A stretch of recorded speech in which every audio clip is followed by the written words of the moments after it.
ઓમ શ્રી ગણેશાય નમઃ. જય શ્રી કૃષ્ણ મિત્રો. એક રાજાની મૂર્ખતા.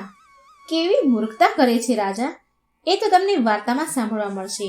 અને એક સંતનો ઉપદેશ. બાળકોની સરસ મજાની આ વાર્તા છે. પૂરા અંતથી ધ્યાનથી સાંભળજો. વિડીયો સારો લાગે તો લાઈક અને શેર કરજો અને ચેનલને સબસ્ક્રાઈબ કરવાનું મિત્રો જરૂર ભૂલતા નહીં.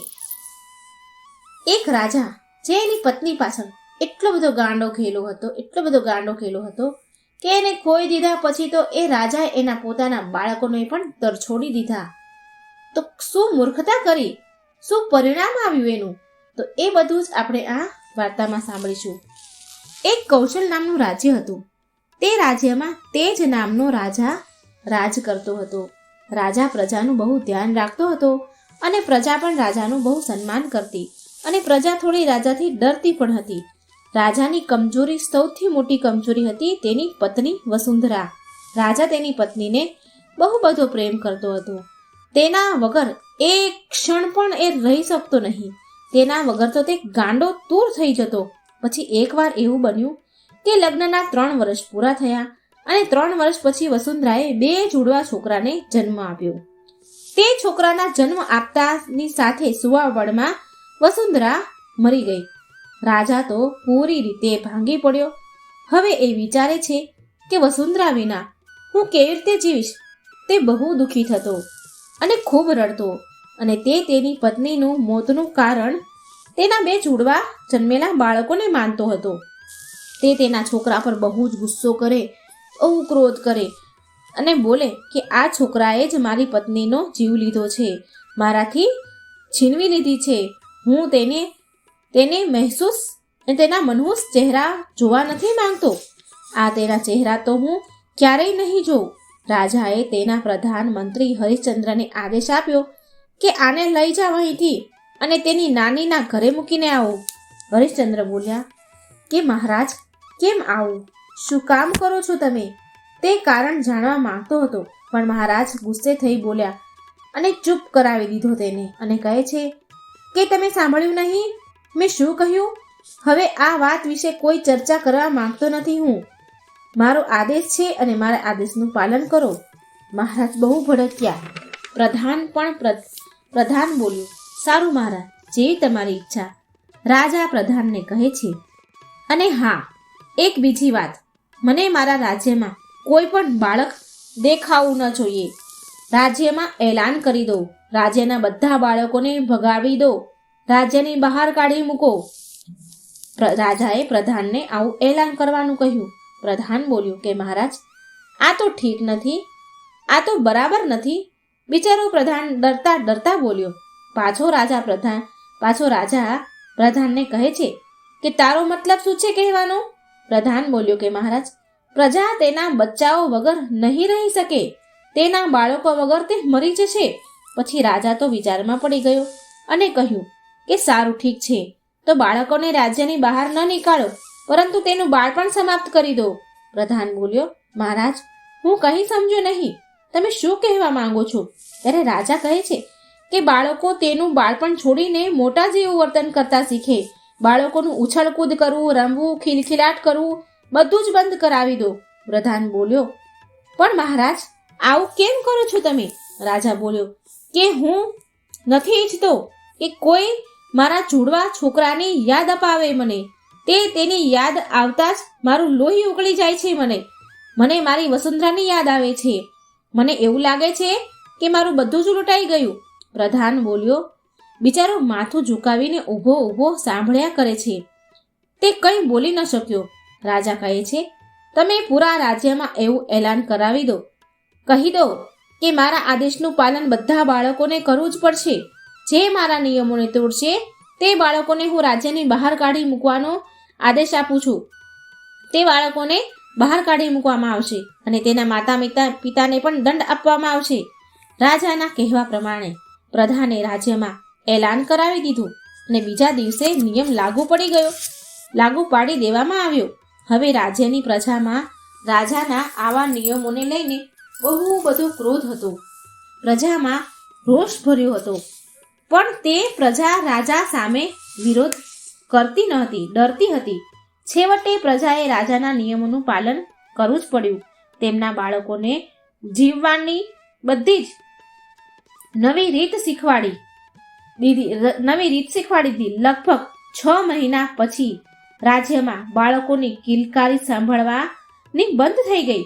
હવે ઝાડ ઉપર ચડતા નાના નાના છોકરાઓ, પતંગ ઉડાડતા બાળકો, ઢીંગલીઓથી રમતી છોકરીઓ હવે ક્યાંય જોવા મળતી ન હતી. કૌશલ એક સુંદર રાજ્ય હતું. તે નવી નવી જાતના ફૂલો, ઘટાદાર વૃક્ષો, ઘણી બધી જાતના પશુ પક્ષીઓ આ રાજ્યની પ્રકૃતિની સુંદરતાથી સજાવતું હતું. આ સુંદર પ્રકૃતિ રાજ્યને સંપૂર્ણ કરતી હતી. પણ ધીરે ધીરે બધું જ બદલાવા લાગ્યું. પક્ષીઓના ટહુકા બંધ થઈ ગયા. બુલબુલ અને કોયલના મીઠા મધુર ટહુકાથી લોકોની સવાર પડતી હતી તે બંધ થઈ ગઈ.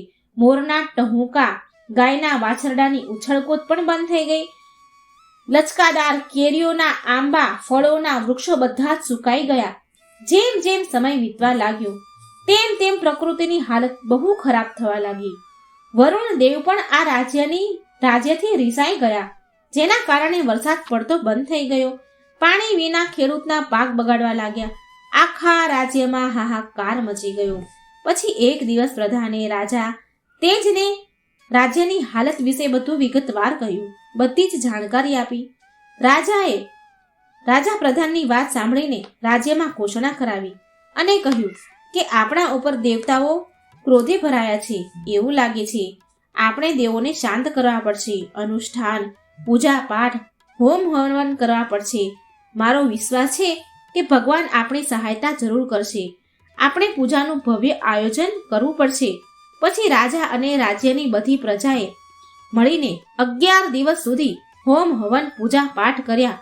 પણ છતાંય કોઈ લાભ ન થયો. રાજ્યની હાલત દિવસે ને દિવસે બહુ ખરાબ થવા લાગી. એક દિવસ રાજા તેના કક્ષમાં બેઠા હતા. ત્યારે તેના દ્વારપાળ આવીને કહે છે, મહારાજને સૂચના આપે છે કે સ્વામી ઋષિ આનંદજી પધાર્યા છે. રાજા ખુશીથી બોલ્યા કે તેને સન્માનપૂર્વક અહીં લઈ આવો. તે જ રાજાની પૂરી શિક્ષા સ્વામી ઋષિ આનંદજીના આશ્રમમાં થઈ હતી.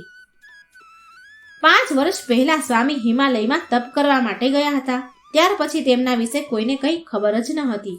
થોડી જ વારમાં સ્વામી ઋષિ આનંદ ઋષિ રાજા પાસે આવ્યા. રાજા તેમના ચરણોમાં પડી ગયા અને કહેવા લાગ્યા કે સ્વામીજી, મારી મદદ કરો. તમે ખરા સમયે આવ્યા છો. હું બહુ મુસીબતમાં છું. મારું રાજ્ય પર દુકાળ પડ્યો છે. ઋષિ આનંદ બોલ્યા. રાજાને ગળે મળીને બોલ્યા, શું થયું?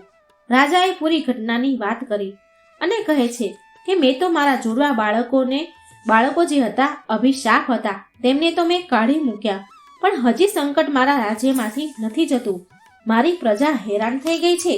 ત્યારે સ્વામીજી ઋષિ કહે છે કે તું એ 2 નાના જીવને અભિશાપ કહે છે? એ ફૂલ જેવા બાળકને તું શ્રાપ કહે છે?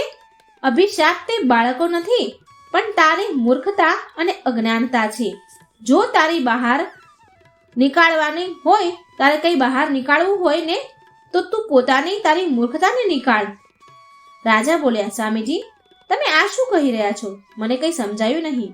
સ્વામી બોલ્યા કે તને અનુમાન પણ છે કે તે કેટલી મોટી ભૂલ કરી છે. તે બધા બાળકોનું બાળપણ મારી નાખ્યું. બાળકોનું બાળપણ મારીને તે રાજ્યની પ્રકૃતિની સંતુલનતા નષ્ટ કરી નાખી, તેને નુકસાન પહોંચાડ્યું. બહુ મોટું પાપ કર્યું છે. રાજા બોલ્યા, મને હજી પણ કંઈ સમજ ન પડી. સ્વામીજી તમે શું કહેવા માંગો છો? સ્વામી બોલ્યા, શું તને ખબર છે કે ભગવાનનો વાસ ક્યાં છે? રાજા બોલ્યા, ઉપર આકાશમાં, આપણી ચારે દિશાઓમાં, મંદિરમાં. સ્વામી બોલ્યા, તારું કહેવું તો બરાબર છે, પણ ભગવાન પ્રકૃતિના બધા જ કણકણમાં છે. ઈશ્વર પૃથ્વીના બધા જ જીવમાં વસે છે. પણ શું તમે ભગવાનનું જીવતું જાગતું ઉદાહરણ જોવા માંગો છો? રાજા બોલ્યા, હા સ્વામીજી, મારે જોવું છે. સ્વામી રાજાને મહેલના ઝરૂખામાં લઈ ગયા અને બગીચા બાજુ રાજાને ઈશારો કર્યો. રાજા જુએ છે કે બગીચામાં 2 બાળકો રમી રહ્યા છે. તેની ઉંમર 3 વર્ષની હતી. તે બંને પતંગિયાને પકડી રહ્યા હતા. એકબીજાથી ભટકાતા હતા તો ક્યારેક ઘાસમાં આળોટી રહ્યા હતા. આમ તે હસતા હતા, રમતા હતા. બંને બાળકોની કિલકારીઓ પૂરા બગીચામાં ગુંજી રહી હતી. રાજા આશ્ચર્યચકિત થઈને જોઈ રહ્યો હતો. તેને આ બાળકોનો અવાજ ગમતો ન હતો. તે લાલ પીળો થઈ રહ્યો હતો. પછી સ્વામીજીએ રાજાને સમજાવવાનું ચાલુ કર્યું. રાજા, તે જ બાળકોમાં ભગવાનનો વાસ હોય છે. તે પોતે જ પવિત્રતા, પ્રેમ અને આનંદની અભિવ્યક્તિ છે.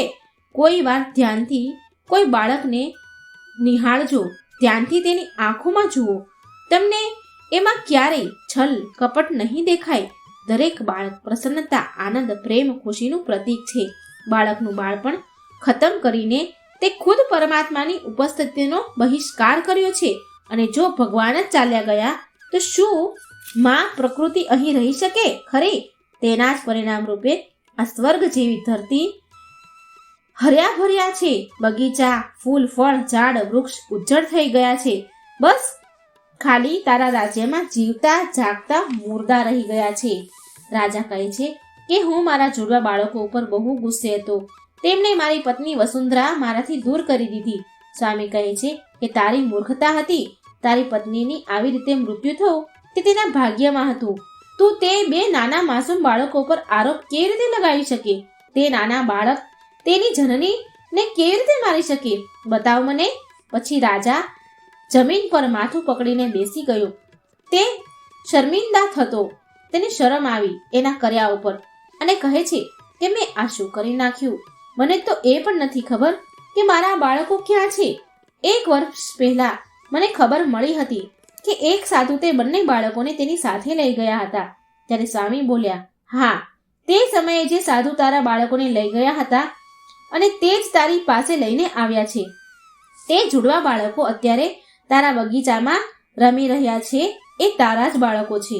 રાજા બોલ્યા, તો શું સાધુ, એ તમે હતા? તમે મારા બાળકોને લઈ ગયા હતા? તે તો ખુશીનો માર્યો ઉછળી પડે છે.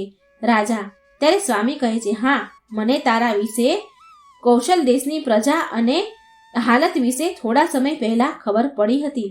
પછી હું તારા બાળકોને તેની નાનીના ઘરેથી લઈ ગયો હતો. તે મારા જ આશ્રમમાં રહેતા હતા. રાજા દોડીને બગીચામાં ગયો અને તેના બાળકોને જોવા લાગ્યો. બંને રમી રહ્યા હતા. ક્યારેક ઘાસમાં આળોટતા હતા તો ક્યારેક પતંગિયા પકડતા અને જોર જોરથી મીઠી મીઠી કિલકારીઓ કરી રહ્યા હતા. કિલકારીઓથી રાજમહેલ, ગાર્ડન ગુંજી ઉઠ્યું અને રાજાના આ બગીચામાં આવું ચિત્રો જોવા માટે ભીડ જમા થઈ ગઈ. બધા ચોંકી ગયા, કારણ કે વર્ષો ગયા પછી બાળકોની કિલકારી સાંભળવા મળી હતી રાજ્યમાં. અને રાજા પણ બાળકો સાથે બાળક બનીને રમી રહ્યા હતા. અને સ્વામીના સમજાવવાથી રાજાને તેની ભૂલ સમજાઈ ગઈ અને બાળકોને અપનાવી લીધા. બાળકોનો 4થો જન્મદિવસ આવ્યો અને રાજ્યમાં ઉત્સવ તરીકે જન્મદિવસ મનાવી રહ્યા હતા. રાજ્યમાં ફરી પ્રકૃતિની કૃપા વરસી. ધરતી લીલી છમ થઈ ગઈ. વૃક્ષો હર્યા ભર્યા થઈ ગયા. પશુ પક્ષીઓના મીઠા મધુર અવાજ સંભળાવા લાગ્યા. આમ કુદરત રાજી થયો. કુદરતના બાળકોના રૂપમાં વાસ થયો અને પ્રજા સુખી થઈ. રાજાએ જોકર બનીને બાળકોને ખૂબ રમાડ્યા, ઇનામો આપ્યા, ભેટો આપી. રાજા અને પ્રજા બંને સુખી થઈ. તો મિત્રો, તમે જોયું કે બાળકોમાં જ ભગવાન વસે છે. ખૂબ જ સરસ મજાની કથા હતી. જો તમને આ વિડીયો પસંદ આવે તો લાઈક અને શેર કરજો અને આ ચેનલને સબસ્ક્રાઈબ કરવાનું ભૂલશો નહીં. જય શ્રી કૃષ્ણ. રાધે રાધે. Thank you.